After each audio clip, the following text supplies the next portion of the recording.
इंसान अपनी जिंदगी में कर्म, लाभ और आखिरकार मोक्ष को कैसे समझे? असल में इसका उत्तर छुपा है हमारी जन्म कुंडली के पहले 8 स्थानों में। पहला भाव जन्म, यहीं से हमारी यात्रा शुरू होती है। फिर दूसरा भाव जहां हमें अन्न मिलता है, यानी जीवन की मूल जरूरतें। तीसरा भाव हमें सिखाता है संचार और अभिव्यक्ति, यहीं से हम दुनिया से जुड़ना शुरू करते हैं। चौथा भाव देता है प्रारंभिक शिक्षा और माँ जो हमारी पहली शिक्षिका होती है। इसके बाद आता है 5वां भाव विद्या और ज्ञान का घर। यहाँ हम शिक्षा, क्रिएटिविटी और इंटेलिजेंस अर्जित करते हैं, लेकिन केवल पढ़ाई ही काफी नहीं। जब उस विद्या को व्यवहार में लाना हो तो छठा भाव सामने आता है। यह भाव है नौकरी, सेवा और कौशल का, जहां हम अपनी क्षमताओं को साबित करते हैं। अब आता है 7वां भाव संबंधों और साझेदारी का घर। विद्या और कर्म के बाद इंसान अकेला नहीं चलता। जीवन साथी, सहयोगी और साझेदारी यही सिखाते हैं कि संतुलन और सहयोग से ही जीवन पूर्ण होता है।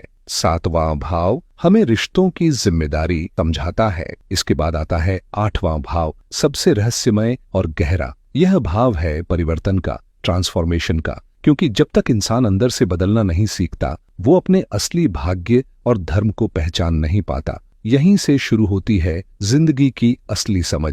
भाग्य जब साथ देता है तब हम अपने सच्चे धर्म को जानकर कर्म करने लगते हैं, और यही कर्म हमें ले जाता है 11वें भाव की ओर, लाभ की ओर। लेकिन याद रखिए, लाभ का अर्थ सिर्फ निजी सफलता नहीं है। असल लाभ तब है जब आपका काम दुनिया के लिए उपयोगी हो, जब समाज आपके कर्म से लाभान्वित हो, और जब इंसान कर्म से लाभ ले लेता है, तभी वो मोक्ष की ओर बढ़ता है। मोक्ष यानी मुक्ति, आत्मा की वो स्थिति जहां उसे दोबारा किसी जन्म या माया की जरूरत नहीं होती। तो समझिए, कर्म, लाभ और मोक्ष को पाने के लिए पहले 8 भावों को जीना जरूरी है। जन्म से लेकर विद्या, सेवा, परिवर्तन और धर्म तक की यह यात्रा आखिरकार हमें जीवन के सबसे बड़े सत्य तक ले जाती है कि आत्मा का उद्देश्य सिर्फ जीना नहीं, बल्कि सीख कर, बांट कर और बदल कर मुक्ति पाना है।